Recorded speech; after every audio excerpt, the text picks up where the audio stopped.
Hello and welcome to my studio. In this video I'm going to show you how I made this picture.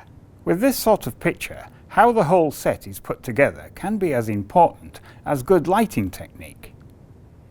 When attention to detail and good light come together, it's possible to produce a narrative within the image. And in this video I'm going to show you exactly how I did it. Okay, so I'm going to start with how the set was built. So I've just got a table here, and on that I'm just going to put some pieces of wood. Now these are actually old shelves, but they'll suffice for this particular piece of set building. So we just pop that on there, like that. There we go, that should be enough. So this is going to form the base of the farmhouse kitchen. Okay, so next thing to do is to place all the items on it. So I've got a few things here.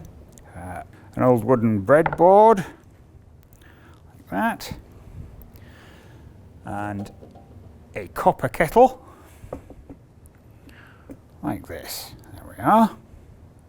Now for this sort of picture to have a narrative, you've just got to build up the rest of it and dress the set a little.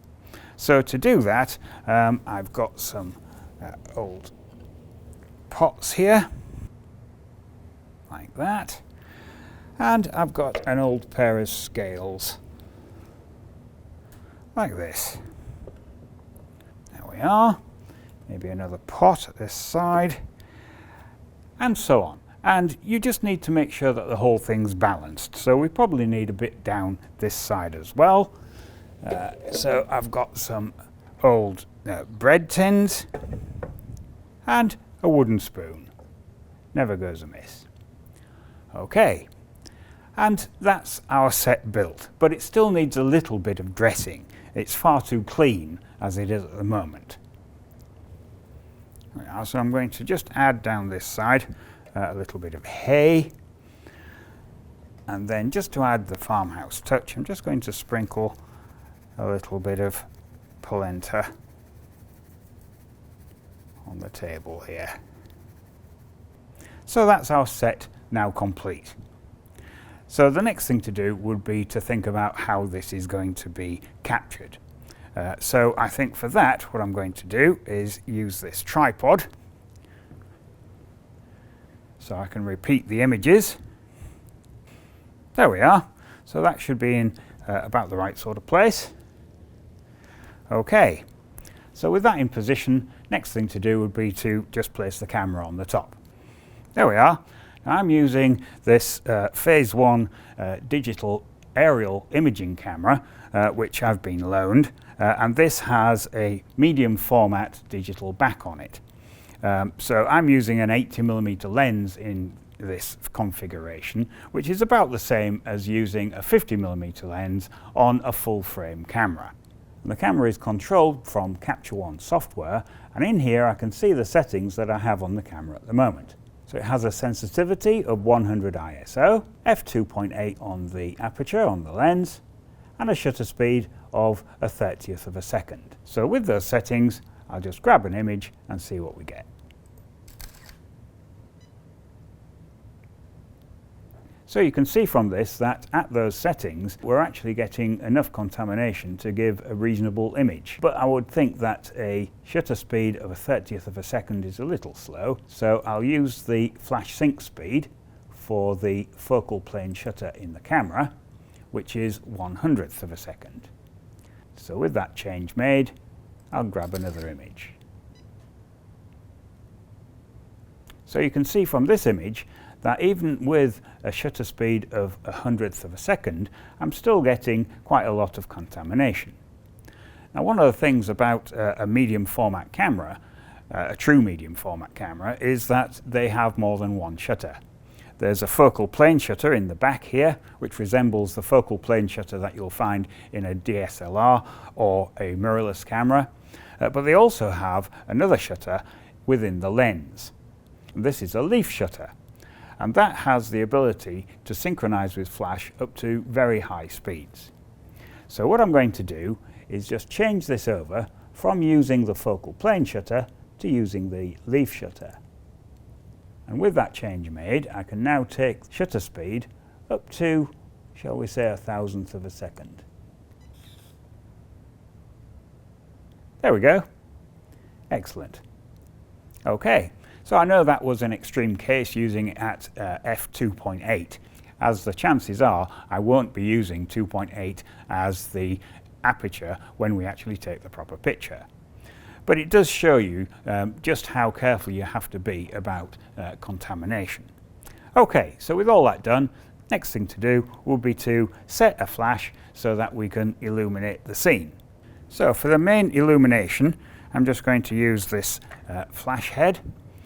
And this has no modifier on it at the moment, and it's just going to illuminate the scene as a sort of point light source. It is relatively close, so the shadows should be fairly hard, but not completely crisp. Okay, let's grab an image and see what we get. So we can see that in this image it is a little overexposed, and there is also quite a lot of flare evident. But basically what I'm using this image for is just to check the focus. Since I have set the aperture to 2.8, the focus will be very narrow. So this is a good way to just check that everything is in the right place. I can see on the rim here, this is all very good. And on the handle, that's all focused nicely as well. Okay, so to concentrate the light a little, what I'm going to do is just add this cardboard snoot just over the front of the flash here, just like that. And that should just give me a bit more control over where everything is going. So this capture shows that we've got a bit more control over where the light's going, but I still have quite a lot of flare coming in at this side of the image. So just to get rid of that, I'm just going to use a card flag, and we're just going to put the flag just here so it shades the lens from the bare flash. There we are. So with this flag now in place, let's grab another image and see what we get. There we are. That seems to have got rid of all of the flare, which is just what we want. So with that bit done, what I can do now is adjust the aperture to give me a proper depth of field. So I think something around f11 might be adequate. So I'm just going to change the aperture from 2.8 to f11. Now that's a 4-stop change, so I'll need to add 4 stops of energy to the flash. And now we'll grab that again.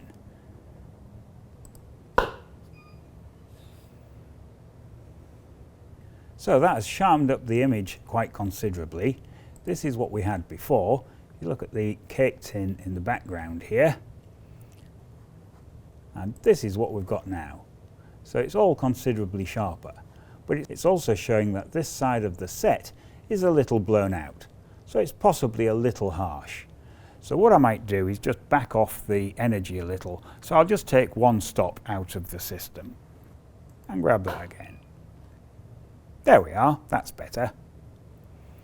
Okay, so now we can concentrate on the background. In the original image, you could see there was a window effect. Now I achieved that with another flash head, and this time I have a 2 by 2 softbox on the front of it. So I'm just going to place this about here somewhere, and in front of this I'm just going to hang a Hessian cloth. So in order to do that, I just have this C stand, so I'll just pop that there, and I have this piece of Hessian cloth on a grip arm. So I'll just place that on the top of the C stand. There we are. Okay, so with the flash just at an arbitrary energy level, I'm just going to grab an image and see what I get. Okay, so there's a few things going on here. First of all, I think the flash at the back here is far too bright. Probably needs at least 2 stops taking off it. And the other thing is that the cloth is picking up light from the main light here. So I need to just flag that off as well. So to start with then, we'll just adjust the energy and just take that down by a couple of stops. And now I'll just add this card flag very simply to this head, just with the aid of this elastic band. There we are. So with that all on, we can grab another image.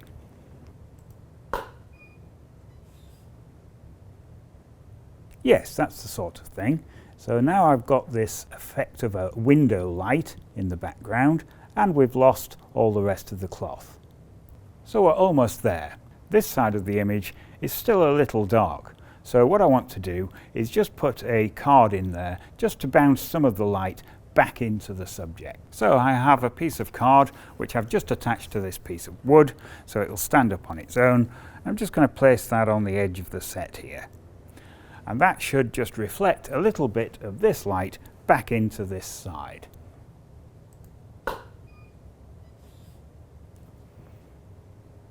Yes, that seems to have done the trick. If I just show you what we had before, and now what we have with the reflector in place. So all this has been livened up quite a lot. Okay, so that's it really. So that's how I've captured this particular image.